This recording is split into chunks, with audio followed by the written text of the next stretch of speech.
Hello friends, शिक्षा की समझ चैनल में आपका स्वागत है। मैं हूं खुशबू और आज हम पढ़ने वाले हैं आरटीई 2009 के क्वेश्चन आंसर। तो आरटीई 2009 के कॉन्सेप्ट हमने कल किया, परसों किया था। आज हम उसके क्वेश्चन आंसर करने वाले हैं। तो पहला क्वेश्चन है आरटीई 2009 क्या है। तो आरटीई 2009 जैसा कि हम जानते हैं कि भारत का एक कानून है जो कि 6 से 14 वर्ष के सभी बच्चों को मुफ्त शिक्षा अनिवार्य है।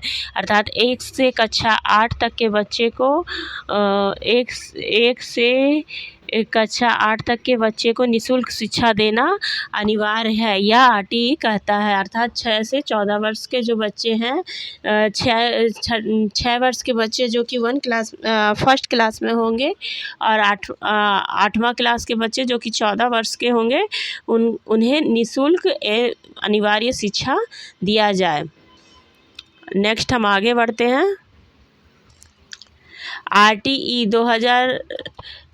आरटीई एक्ट कब लागू हुआ। तो जैसे कि हम जानते हैं कि इस एक्ट का नाम आरटीई 2009 है। आरटीई 2009 है, परंतु जब यह लागू हुआ 1 अप्रैल 2010 को। तो अगर आपसे यह पूछा जाए कि आरटीई कब लागू हुआ, तो 1 अप्रैल 2010 को बताएंगे। नेक्स्ट आगे बढ़ते हैं। आरटीई एक्ट किस अनुच्छेद से संबंधित है। तो अनुच्छेद 21A शिक्षा के अधिकार से संबंधित है। किससे संबंधित है, तो अनुच्छेद ए शिक्षा के अधिकार, अनुच्छेद 21A शिक्षा के अधिकार से संबंधित है आरटीई एक्ट। नेक्स्ट आगे बढ़ते हैं। आरटीई एक्ट के अनुसार शिक्षा किस आयु वर्ग के बच्चे के लिए अनिवार्य है। तो जैसा कि हम जानते हैं कि यह 6 से 14 वर्ष के बच्चे अर्थात 1 से कक्षा 8 तक के बच्चों के लिए है। नेक्स्ट हम आगे बढ़ते हैं। आरटीई के तहत निजी स्कूलों में गरीब बच्चों के लिए कितने प्रतिशत सीट आरक्षित किए गए हैं। तो 25% सीट आरक्षित है। 75% जनरल वर्ग के होंगे और 25% सीटें जो है वह आरक्षित होंगे। गरीब और निर्धन, मतलब जो आर्थिक रूप से कमज़ोर वर्ग के बच्चे हैं, उन्हें निजी स्कूलों में 25% आरक्षण होगा। नेक्स्ट हम आगे बढ़ते हैं।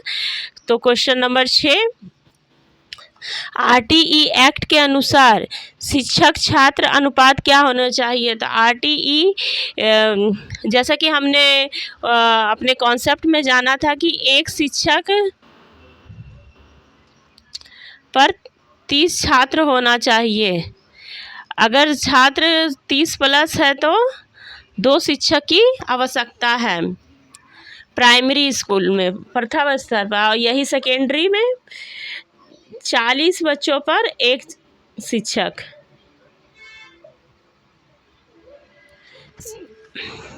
सेकेंडरी में तो जैसे कि हम जानते हैं कि प्राथमिक स्तर पर कितना अनुपात होना चाहिए। तो 1 शिक्षक, यहाँ पे थोड़ा सा ढक गया है,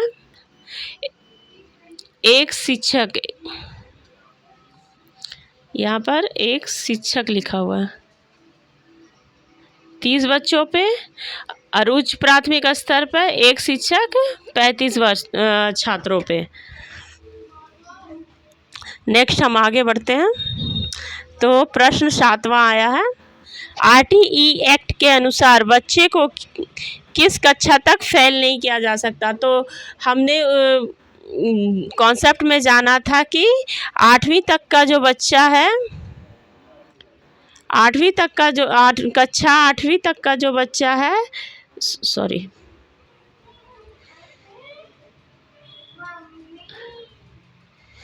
वन मिनट, कक्षा 8वीं तक का जो बच्चा है उन्हें हम फेल नहीं किया जा सकता, कर सकते हैं।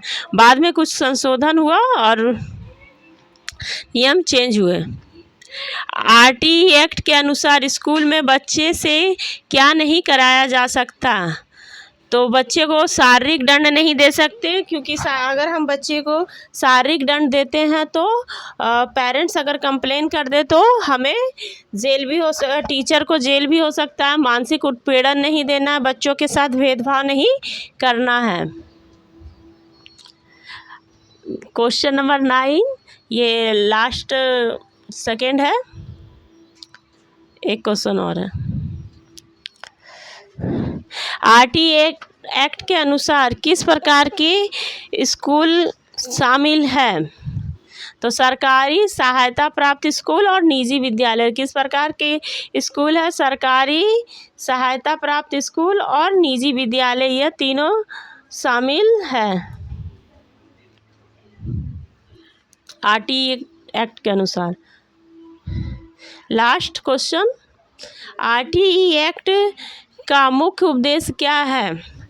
तो इसका उत्तर है सभी बच्चों को समान और गुणवत्तापूर्ण शिक्षा देना, अर्थात कि किसी भी बच्चे में भेदभाव नहीं करना कि आप उच्च वर्ग से नहीं हैं या फिर आप दिव्यांग है तो अलग शिक्षा ग्रहण करें, ऐसा नहीं करना है। सभी को शिक्षा का समान अवसर मिले। बाल श्रम और अशिक्षा को कम करना या एक्ट के तहत